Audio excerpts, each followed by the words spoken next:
Thanks all for coming tonight. My name is Enda Finnan, and I want to talk about the history of the Navan Road area in the last couple of 100 years. Like transformative history, social economic history of Ireland has happened in this area that we locally would call the Navan Road, which is not just the road, it's the district from pretty much Cabra Cross here up to Ashtown and left and right of that and the areas that touch on it.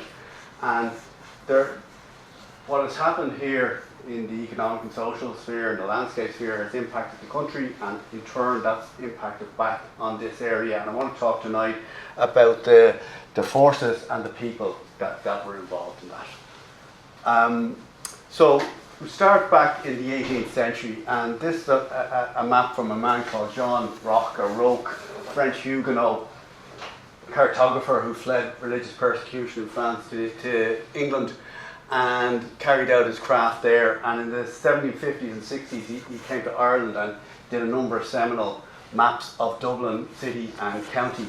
And this one from 1757, I've extracted the area here, and we can see from it how the landscape to an extent was set already then, but it has things to teach us in terms of what's different. So in terms of what's the same, like if you see this point of V here, that's sort of Manor Street.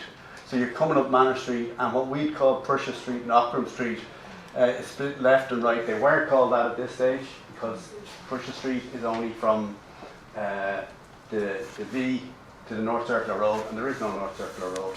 So that was Cabra Lane on the right, and this was Blackhorse Lane on the left. Our area here is a patchwork of fields, crossed only by Blind Lane here, which later became Navan Road, and then further up, if the map was a bit wider, you'd see the Ashtown Road up by the halfway house. That was in place from the park across. Blackhorse Lane runs along along the park wall, and you see the two crescents here. So they're still here today. So they were there at that point. So this is where the Park Crescent apartments are. I think they're called Park Crescent apartments. There where the Thatched Cottage used to be. That was still already there. This is the car park at the hole in the wall. Still the same space there. And the hole in the wall was there. It wasn't called that, but it was 1651 it was built. So it predated this, and it predated the park, which is 1671. The park was walled in. And also you notice the park follows Blackhorse Lane. It does the same winding route, which I think tells us the Blackhorse Lane predated it by considerably, so it had to follow that route. So it's likely that that's an ancient cattle track, the way it winds down. So over here this is Ratholt Road, and you see mainly it's just fields, and then you see here these trees that indicates orchards. So this was there was two Cabra houses. There was a family called Seagrave, an old Viking family, or way back were a Viking family, and they owned a lot of the land in this area. And here they had two houses. There's one. This was Little Cabra House. That was just on the left was Greater Cabra, on the right was Little Cabra. It's nothing to do with the size. That was the name of the area, Little Cabra House. So they had orchards there. That sort of would be at the Bogies roundabout today. And then up here, there's orchards again off the Cabra Road. That was where Great Cabra House was, another Seagrave mansion, and that's where the Dominican nuns are today. So there was a certain amount of the landscape was already there. Now, if you go fast forward to 1816, there's one of the start of three transport revolutions for the area and for the country. And if you think about what the previous map showed, you had the district was limited in the south by the Blackhorse Lane / the Phoenix Park, and in the north the logical boundary was the River Tosca up there. Now this has been introduced. It's the Royal Canal. So the canals were an 18th century innovation. It was 1796. This canal was completed from Kilcock to Broadstone, where the harbour was. So it used to go down. Now it goes to the Liffey.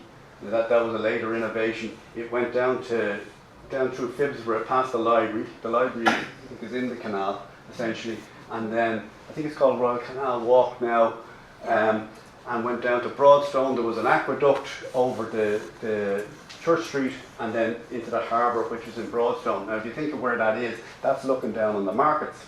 So you could bring your heavy goods and your produce up the canal straight to the markets. So that was their key selling point. They also thought they'd get coal from Leitrim, the original fields in Leitrim.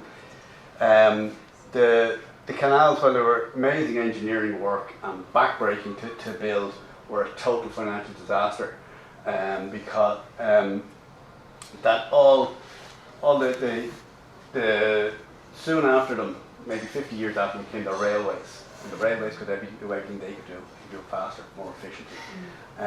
So at the end of there had to be a bailout of the canals.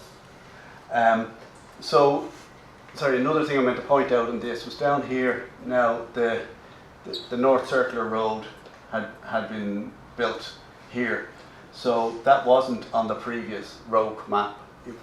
That was built in 1763. That was finished. The North Circular Road. So if you look back at the old on this, it's just a circular road. They didn't really distinguish between the two. So 1763, I think it was the north side of it was done. 1777, the south side circular road was done, and these were significant in terms of the city limits. They were really the city limits up until 1900, and they were the limit of the Metropolitan Police Authority area until a similar period.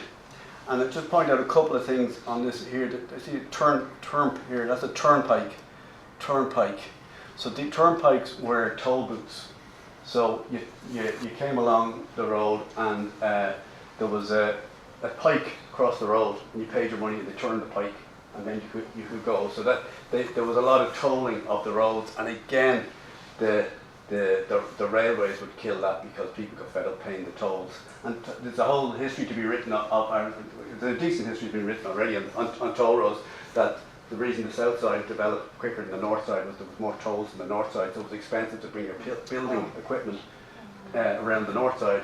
So developers went to the south side. But these would go soon as well. So a significant aspect of the North Circular Road is it was a creation of or approved by this organisation, the Wide Streets Commission. So in the 18th century, Dublin was booming, Ireland was booming, agricultural Ireland was booming. The money in those days was in the countryside rather than in the city. So there was money to be made off land, from the produce and from renting the land. And that produce flowed through Dublin, so merchants and various financial and legal advisors made money out of that, but out of the commerce, and also the wealthy in the countryside started buying up are having houses built for them, grand houses. So there was a whole social scene, particularly in winter, in Dublin.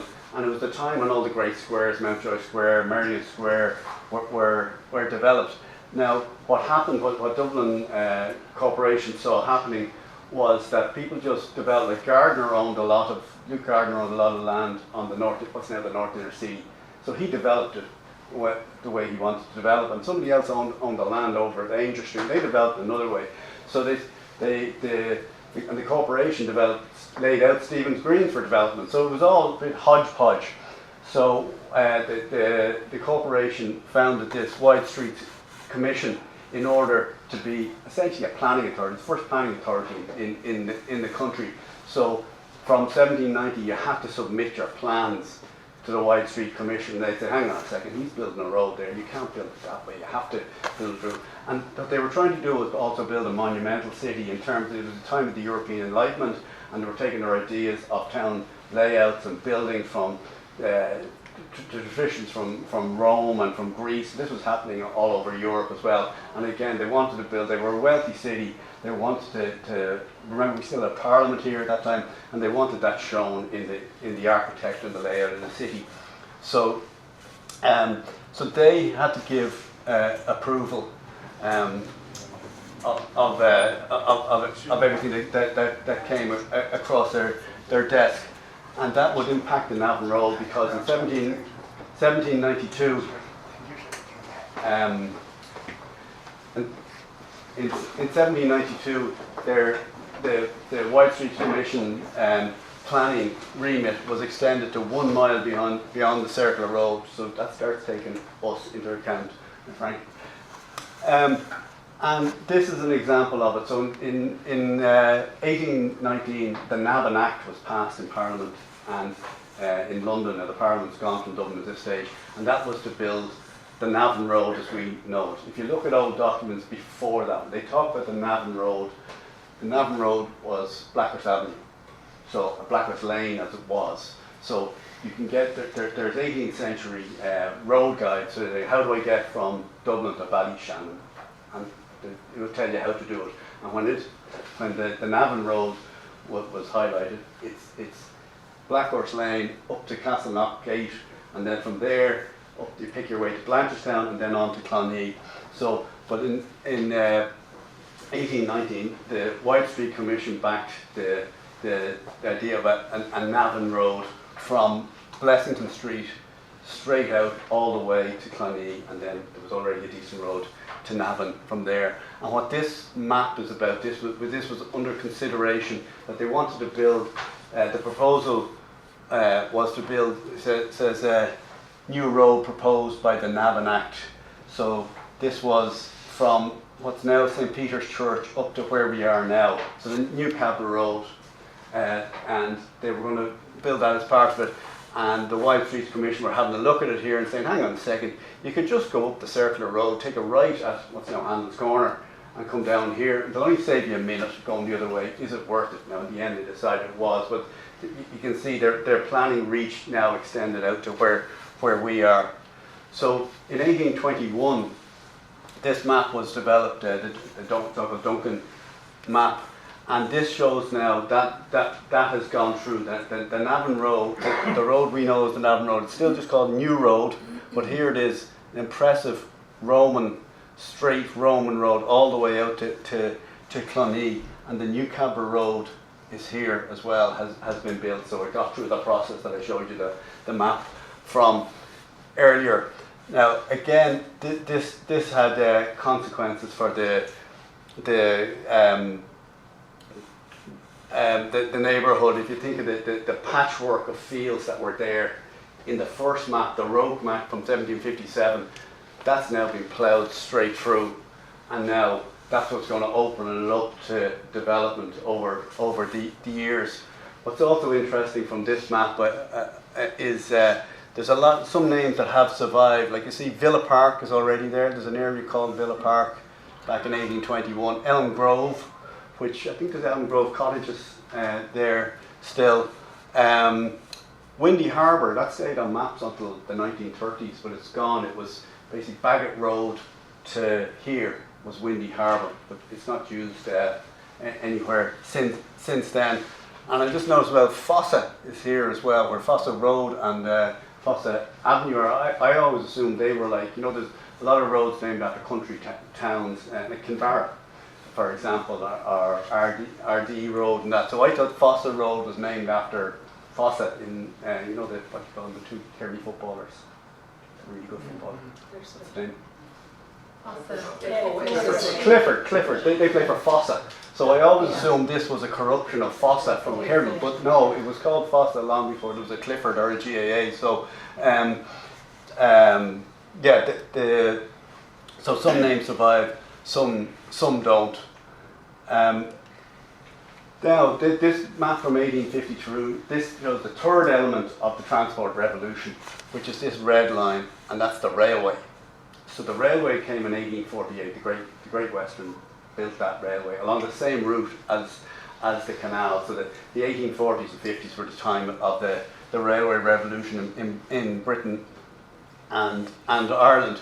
So this, as I mentioned earlier, this wasn't good news for the canals, and also it wasn't good news for the tolls, those turnpikes taking the tolls that people who would have been carrying to pay extra if you're bringing animals through, if you're bringing heavy loads through, etc. So now the cattlemen moved onto the railways. So in 1851. So the railway here was 1848. There was others before that. 1851. The turnpike trusts, the people who gave out the right to collect tolls, they were abolished. The tolls were never that popular, as you can imagine, and then they were abolished in 1851. So in that time, around that Navan Road, I showed you, that straight road all the way from essentially from Phibsborough all the way out, given that impressive, wide, straight, long, cutting through the landscape, it came to be known as the Great Navan Road. Here's an article from an ad from the Freeman's Journal, 1854, for Begsborough House is still there down near what you call them, Finbar's clubhouse, and Garrett Begg had died, and his family were renting out the house and the farmland. And it says the farm within a quarter mile of the North Circle Road, with an open road leading to the Great Navan Road. So they referred to it as the Great Navan Road. And similarly, when Joseph's Across the Road was opened in 1857 in the Freeman's Journal report on the opening day, it said, on approaching the corner of the Great Navan Road, the building presents itself to the eye, to the visitor, in a fertile, well-enclosed domain in the centre of a beautiful and richly cultivated country. That's what they're describing the area. But again, that's how impressive the road was to people viewing it. Sorry, one other thing I was going to say about this, further on in the Begg ad, it says his farm is most advantageously circumstanced for the accommodation of cattle for the Smithfield market. Now, so not Prussia Street, Smithfield. So at that stage, 1854, the cattle market was in Smithfield. In 1863, it was to move to Prussia Street, and cattle were to have a huge impact on this area. This map is the district of the greater Cabra townland, which is pretty much the Navan Road parish, but within from between Rathote Road and Ashtown, and between the canal and the park. So in blue I have institutional land, the Dominicans and the like, and the St. Vincent's. This is from around 1900. This would have been the land layout, and the green land is privately owned land. There was a couple of decent sized land owners, Baggett, Keogh's, Reeds owned land, but the light brown, these are cattle grounds. This is Mangan. There was sorry, this is Mooney's down here, probably sitting on it. Had cattle lands here. Here in the Bogies, a guy called Simon Mangan, who was a big noise in County Meath, from Dunshaughlin, a big cattle dealer and Lord Lieutenant of Meath. He had lands, cattle grazing lands there. Gavin Lowe, who was a big cattle dealer in the market as well.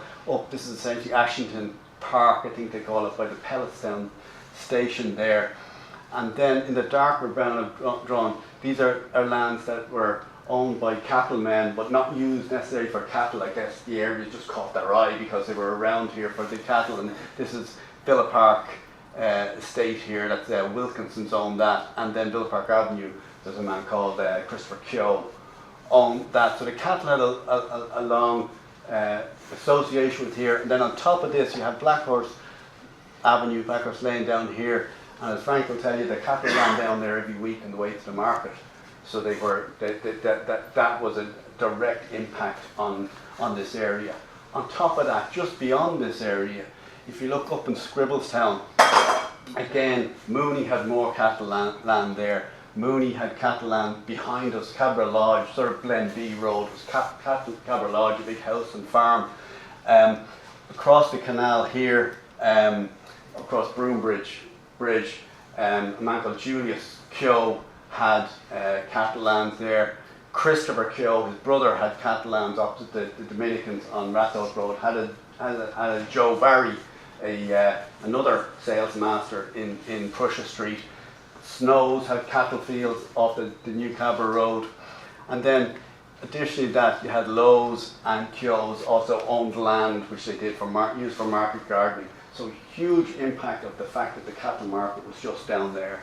Now the cattle market itself, this was for this was a plaque for the opening of the cattle market. It used to be at the entrance of the cattle market. It's now on the side of Clark City Arms pub. If you sort of go around the city side of it, you see it there. So it commemorates the Lord Mayor opening in 1863.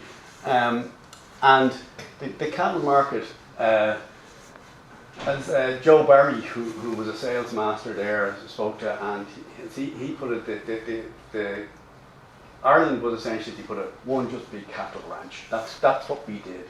It was sort of the foreign direct investment of its day. That very little moved financially in Ireland that wasn't impacted by the cattle industry. And the cattle market itself was at the centre of that. There weren't the local marts there are today. Almost everything was, there was great power of the cattle dealers here in Persia Street, and that meant everything funneled towards it. Now the market itself was an amazing ecosystem. It was every Wednesday there was a market. It opened at 3 in the morning. 5 o'clock there was a bell rung to say dealing would start, and then it was done and dusted by 12.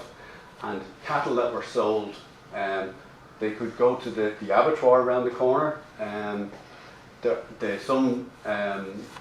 Some butchers bought cattle and brought them and slaughtered themselves in the back of their shop, and then a big proportion of them were driven down the North Circular Road to the cattle boat to go to the dinner table of the industrial cities of the north of England. That was a big part of it. So if you zoomed out, how did England or Britain see Ireland? It was provision of cattle for their industrial populations. Some other interesting stuff that Joe would tell you about the market. There was no money changed hands in it. It was your word was your bond. You said you were going to pay X for it, you had to pay X. But if you didn't pay it, then you'd never do business again in the market. And he spoke with great admiration. There was drovers from all around the area. So the cattlemen were from usually outside Dublin, but there was drovers in this area who worked driving the cattle from Liffey Junction, which is Broome Bridge, down to the market, or from the market back to the docks. And he talked about, he had two brothers, Christy McKeever and Sam McKeever, who were his pen men, as he called them. They shunted the cattle around in the market, big strong men from Cabra East. But Christy did this during the week and towards the end of the time there. But his job at the weekend was even harder. It was keeping Dickie Rock safe from his fans. So he was fighting the cows during the week, and then fans at the weekend. Then across the road from us here was St. Joseph's. Now, this is a big foreboding-looking building, but it was a hugely innovative building in its day. Before the 19th century in Ireland, if a child was misfortunate enough to be born deaf, they lived a locked-in life. There was little by way of education or opportunity for them. In a lot of places, not just in Ireland, but in Europe and further afield, they were thought to be uneducatable. And that started to change with various religious groups in Spain, Britain and France during the 18th century.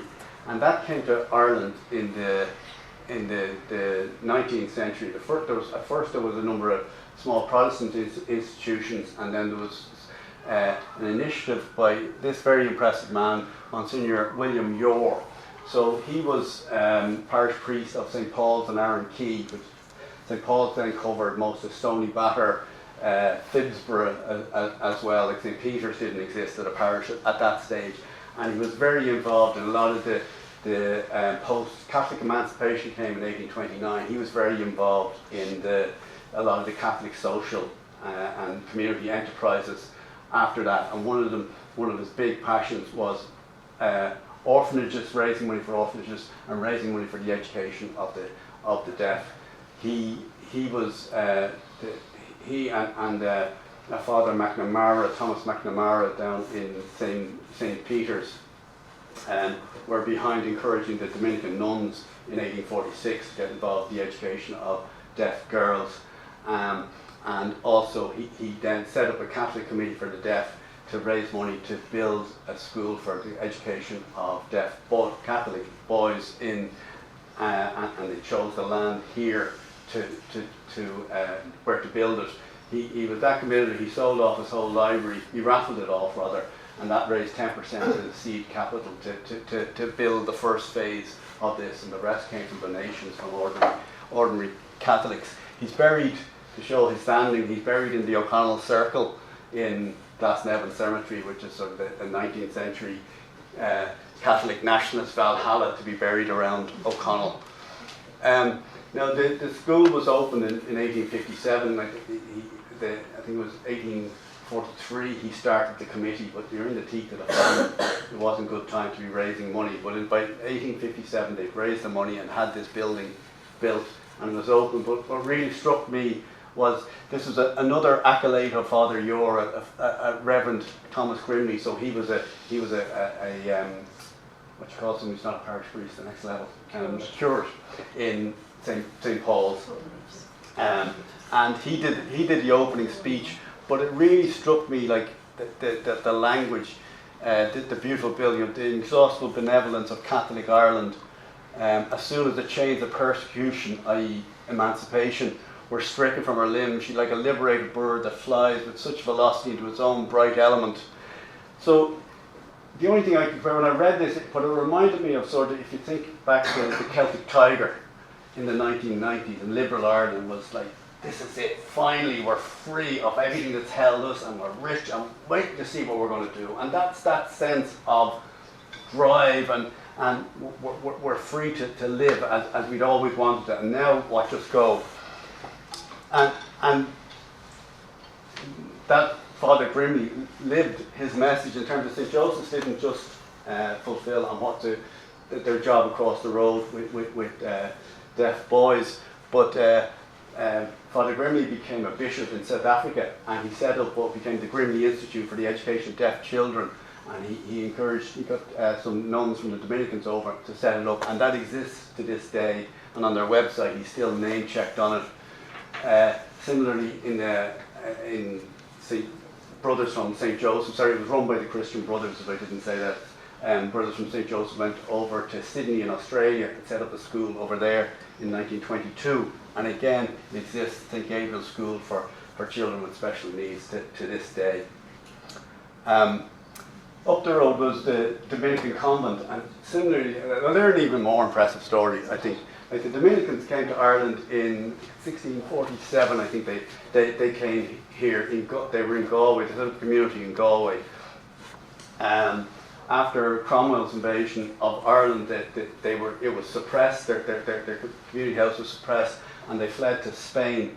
They came back at the end, in 1698, they came back and they set up again, earlier in 1698, they came back in the 1680s, and they set up the community again.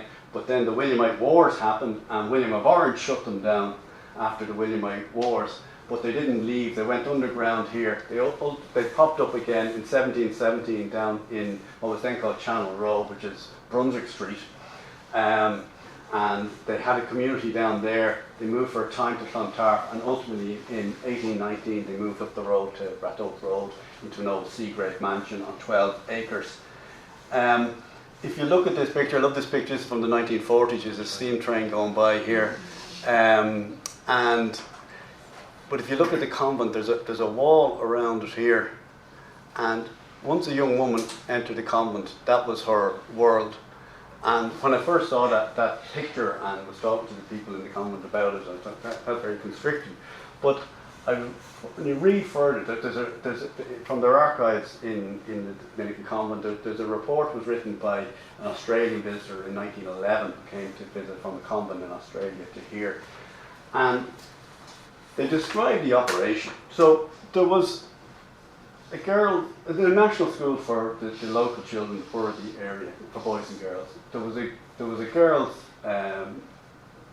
boarding school, there was a boys' boarding school, there was a girls' day school, there was a school for the deaf that they set up in 1846, deaf girls that they set up in 1846. And they also managed a farm that grew into the 20th century to over 200 acres. And they did all the business dealings with that. The Australian business from it, the nuns were trained as electricians, who kept the lights on literally and figuratively. So this was a huge operation that they were running, and they used the produce of the farms, fed everybody that I've talked about there. So an incredible size of an operation, and they saved money on top of that based on the sale of the produce.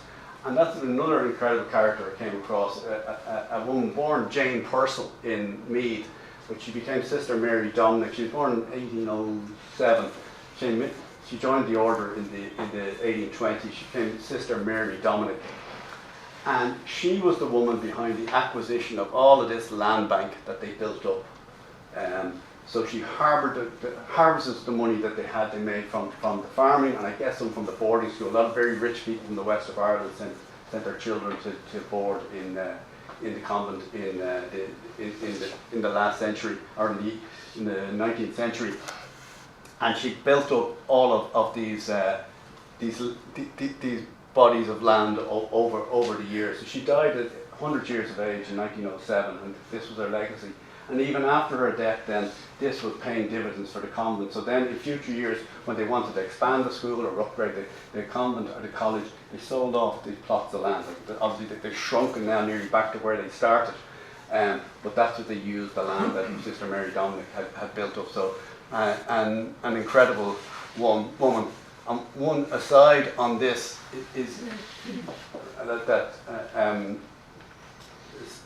about the impact of suburbanisation. Like these were the names that you can see in the record. They have the terrace field, great names like is there a Garlic Field, the Dublin Meadow, the Sally Meadow. All of these are lost. They're now Ashington Grove or Canberra Avenue or whatever, something far more prosaic than these names. Their reach, their reach was even further than the Christian Brothers in the Dominican convent. This is they set up schools in New Orleans, in Belfast, and in places in Dublin, but in New Orleans, in Cape Town, and in Adelaide. And the one in Adelaide they called it Cabra, and it's still there to this day. Boys and girls here in it, and this again is from their website, and it names checks the nuns from Cabra who came over there to set it up in 1886. They set up the college, and it's still there. The North Dublin Union Workhouse was where it became St. Vincent's. This was up the far end of the road. This was the workhouse system came from a thing called the Poor Law, which came in 1838 in Ireland. And it was, the population was rocketing. In Ireland and the UK, they had one in 1834 in England. The population was rocketing, poverty was rocketing, and this was prior to that, the church was a social safety net. You know, you threw yourself on the parish, as they called it, whatever alms you could get. This is the state, its first step into the social security net. It was the Poor Law of 1838, and the country was split into poor unions, like local authorities, and each one had to build a workhouse, became colloquially known as the poorhouse. And the one for the North Dublin Union, which is the area this would be in, there was about 6 different poor law unions in County Dublin. We were the North Dublin Union. The workhouse was in Brunswick Street, what became the Richmond Hospital. I think it's apartments down there now. And they were so full. This was built as an overflow in 1881, and specifically for young orphan boys, so they could educate them in agricultural labour. And the idea was, I think, to get them away from the big workhouse where there'd be bad influences of older men, and also get them out to the fresh air out in the country and not in the moral and health sink of the city. So it was built in 1881. Now the workhouses were deliberately designed to make you not want to go in there. The idea was they were funded by the ratepayers, and they had a board of guardians, and they guarded the ratepayers as much as they guarded anybody else. That the minimum was to be spent. So if you went and your family had to go in there, they were really on the rubbers. They were separate. Families were separated: boys, girls, men and women. So families would be separated. You slept on straw. It was almost a prison-like environment where you were up at 6 in the morning, you were in bed at 7 o'clock at night, and they wore rough clothes that set on the back, the North Dublin Union, like a prisoner. and if youngsters tried to get away and they were caught, you could be flogged. So it was a tough environment, but it was the start. I know it's very easy for me to say in comfortable 21st century, it was the start of the social safety net in Ireland. What was this? So initially the Dominican nuns, the Dominican nuns ran it for a couple of years. The workhouse environment wasn't to their liking, so they brought in the Daughters of Charity, St. Vincent de Paul, and that's these nuns at the back. They refer to any of the 1916 books that the leaders call them the big bonnets.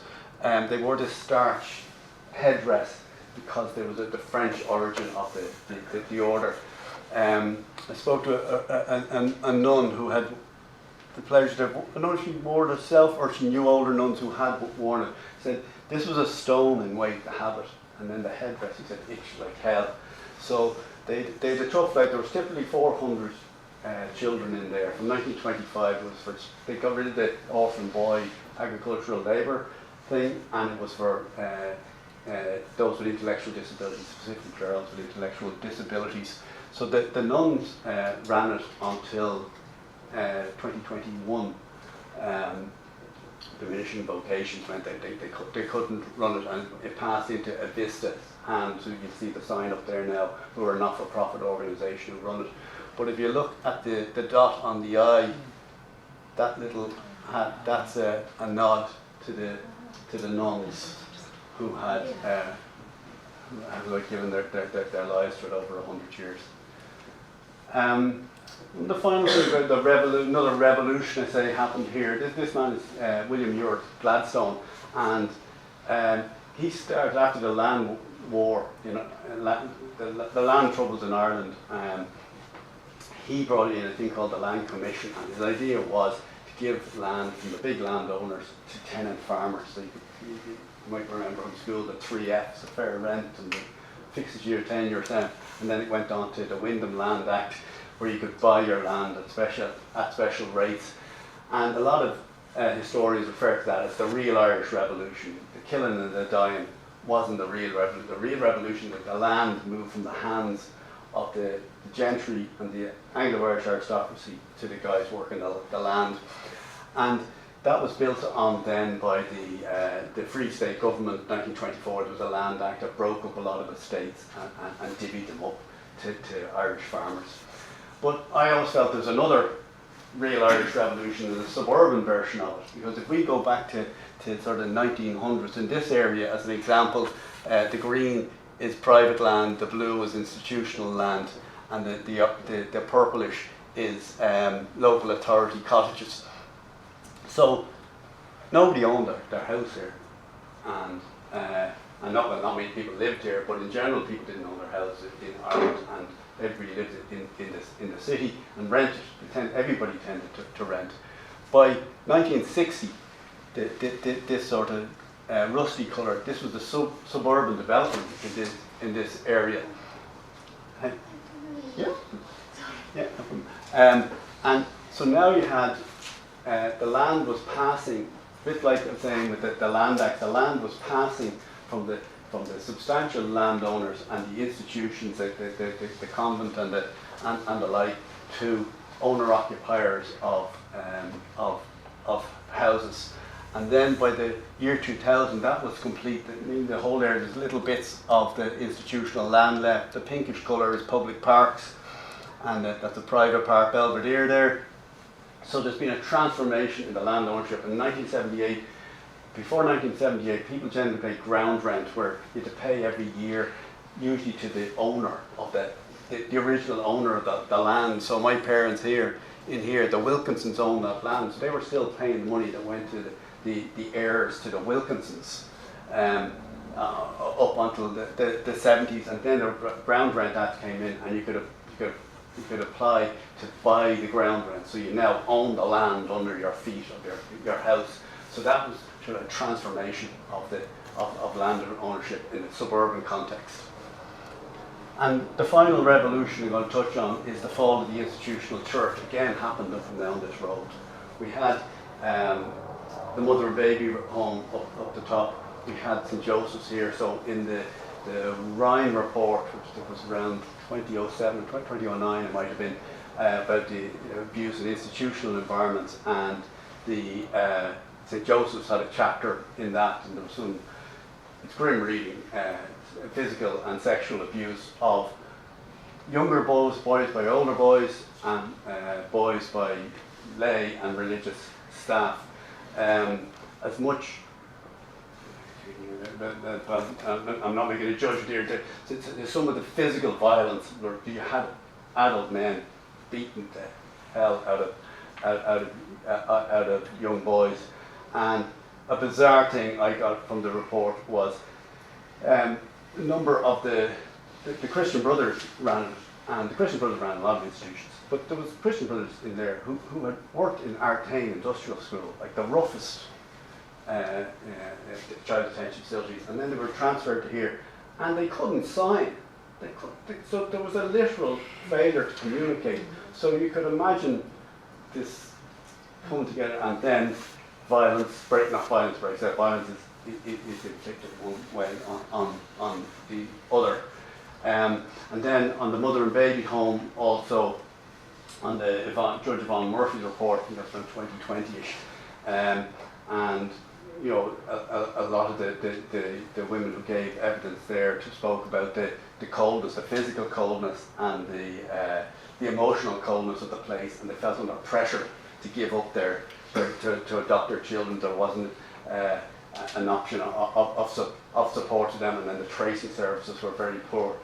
So I think we've seen on the road, you know, that rise, post-emancipation, rise of the institutional Catholic Church, and then its dominance. If you think when the area was, the parish was built, the church was at the middle of it in every sense, and then we had this again happened on this road in terms of predicate the decline of that institutional church. So I think a lot, as I said at the start, has happened. I think revolutionary change has happened, and it's happened on into this district. Talking about economic revolutionary, infrastructure revolutionary change, the religion, the rise and decline of the institutional Catholic Church, the post-emancipation rise of the Catholic middle class, so they could help fund these Catholic institutions. The rise of the cattlemen and their fall again when the local marks came into place. The change of a landscape, running a canal through those fields, running the railway through the fields, running the Roman road, as I call it, through the field. So I think revolutions have happened on our door, and they're still etched on the landscape. And it's my point that I think that should be recognised by Dublin City Council, that this road out here was given a name because it was so impressive at the start, and I think over the history that I've told you here, and more of which will be in my book out next year, means that I think that Dublin City Council should look again, and they should make Navan Road great again. Yeah.